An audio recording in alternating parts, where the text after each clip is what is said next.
The Sports Source is brought to you by Fast Frame. Turn your memorabilia into a work of art.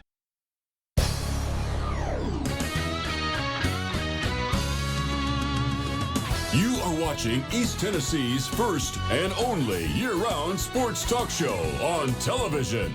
This is The Sports Source with your host, John Pennington.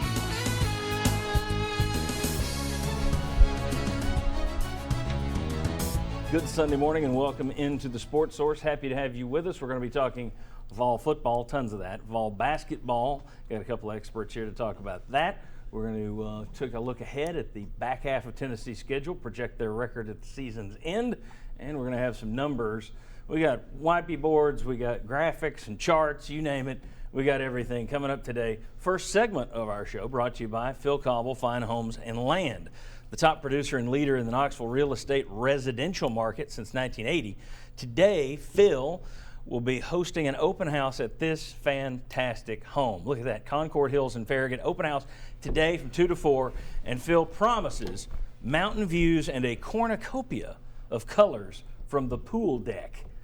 That doesn't sound too bad. Take a look at that beautiful home. They have tremendous homes for sale that you can check out at Phil Cauble Fine Homes and Land, philcaublehomes.com. And certainly if you're looking to move your home, that's who I would list with if I were you. All right, here are the guys I would have on my show if I had a show, and since I do, here they are. Bob Hodge, Mike Strange from the Knoxville News Sentinel back with us, former Vol Shazon Bradley, former Vol Bobby Scott. We got a lot more people coming up on the show today. This is Wave 1. Good to have all of you here.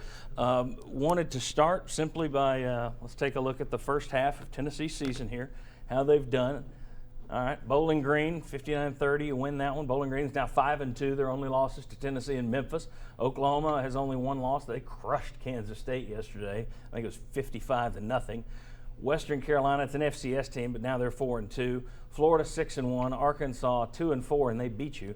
Georgia 5-2 as Missouri loses an ugly one last night. They won 1-9-6 earlier this year. They lose 1-9-6 last night. Looking at that schedule, Tennessee 3-3. Had a chance, certainly, to win a couple of those others. Oklahoma, well, actually, they had a chance on their last possession to win all three of those games, Oklahoma, Florida, and Arkansas. My question, what is this team's identity? If you had to describe what this team does well and what you can count on it doing well week to week, how would you sum it up? Bobby Scott, you're looking at me like you get the first thing to say. Well, I think the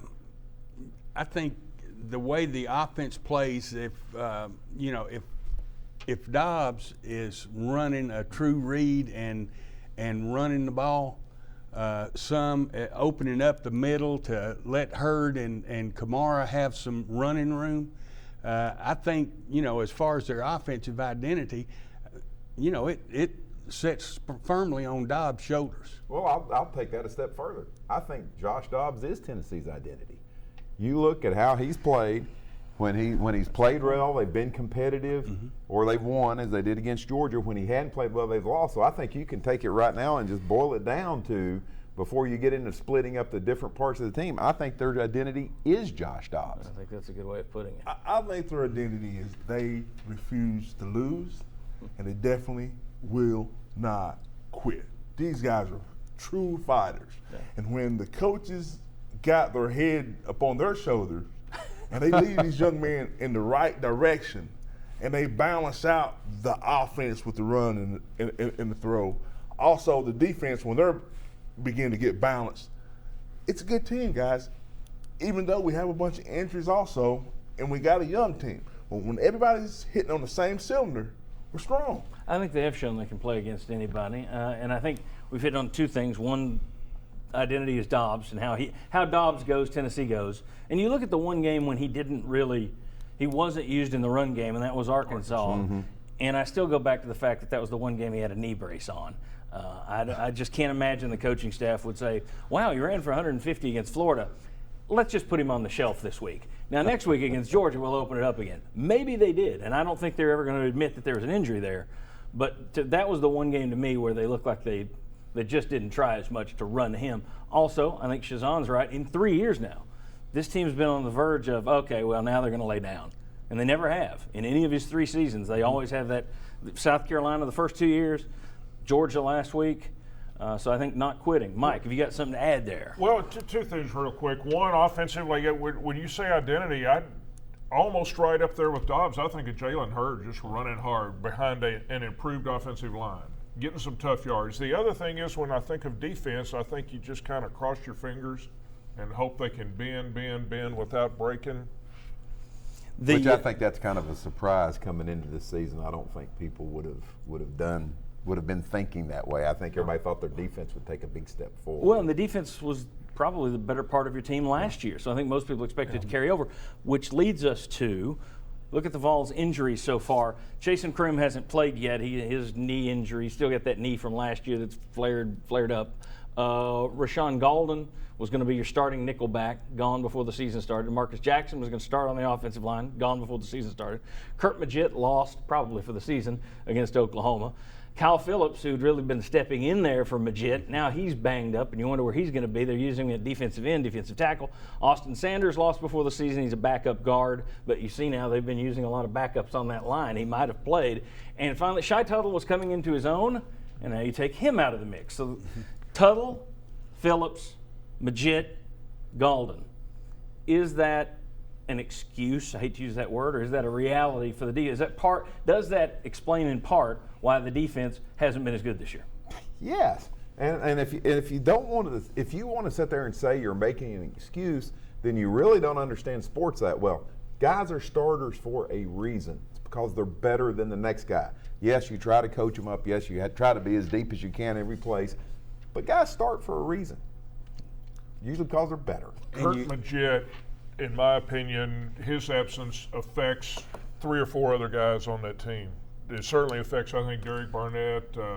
It affects the pass coverage. I mean, I just think Kurt Magid was just a catastrophic loss. Guys, go ahead. I just was going to say, and then you go back to recruiting.